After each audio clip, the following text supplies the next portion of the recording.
Friends మీరు చూస్తున్నారు ఇప్పుడు మారుతి బెలూనో కార్ అయితే చూస్తున్నారు. ఈ బెలూనో కార్కి కంప్లైంట్ ఏంటంటే ఏసీ అయితే లోపలికి రావట్లేదు, వస్తుంది చాలా తక్కువ వస్తుంది.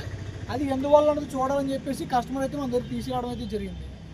ఈ బండి ఇప్పుడు మనం అయితే చెక్ చేయడం అయితే జరిగింది. చెక్ చేసిన తర్వాత దీనికి వచ్చిన కంప్లైంట్ ఏంటంటే గ్యాస్ అయితే ఫుల్ ఫ్లెడ్జ్గా ఉంది ఫ్రెండ్స్. దీనికి చాలామంది అనుకుంటారంటే కూలింగ్ తగ్గిపోయిందంటే గ్యాస్ పోయింది అని అనుకుంటారు, కానీ గ్యాస్ అయితే పోలేదు ఫ్రెండ్స్. దీనికైతే గ్యాస్ ఉంది. కాకపోతే దీనికి వచ్చిన కంప్లైంట్ ఏంటంటే లోపల మనం సెల్ఫ్ స్టార్ట్ చేసి ఏసీ ఆన్ చేసినప్పుడు ఇక్కడ పైపులు కూడా చూసాం ఫ్రెండ్స్. ఇక్కడ పైపులు చిల్ అవుతున్నాయి, కానీ లోపల కూలింగ్ కోయిల్కి అయితే డస్ట్ పట్టడం వల్ల లోపల ఫ్లోటింగ్ అనేది లేకుండా ఏసీ పూర్తిగా అడ్డుగా మట్టి పెరిగిపోవడం వల్ల ఏసీ అయితే పూర్తి రావట్లేదు. మీరు ఇప్పుడు చూస్తూనే ఉండండి. కూలింగ్ కోయిల్ సర్వీసింగ్ చేయడం అయితే చాలామంది చేస్తారు, కానీ కూలింగ్ కోయిల్ సర్వీసింగ్ చేయాలి అంటే డాష్ బోర్డ్ రిమూవ్ చేయాలి. కానీ ఈ కారుకు ఇప్పుడు మనం డాష్ బోర్డ్ రిమూవ్ చేయకుండా కూలింగ్ కోయిల్ సర్వీసింగ్ అయితే చేసి ఈ కస్టమర్కి అయితే అప్పచెప్పబోతున్నాం. చూడండి ఫ్రెండ్స్, చూస్తూనే ఉండండి. మీ టీఎస్ఆర్ కార్ ఏసీ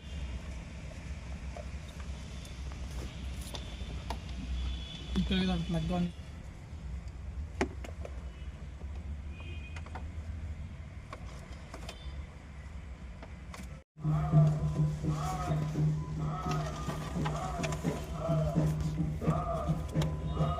ఫ్రెండ్స్, ఇందాక మీరు చూసింది అయితే యాసిడ్ వాటర్, ఇది ప్లెయిన్ వాటర్. ఈ ప్లెయిన్ వాటర్ ఎందుకు కొడతాం అంటే యాసిడ్ వాటర్ కొట్టిన తర్వాత యాసిడ్ ఏమైనా కానీ కూలింగ్ కాయిల్ ఉండిపోయినట్టయితే గ్యాస్ ఎక్కించిన తర్వాత ఆ రెండు చెరి జరగడం వల్ల కూలింగ్ కాయిల్ అయితే కన్నపడిపోయే ఛాన్సులు ఎక్కువ ఉంటాయి.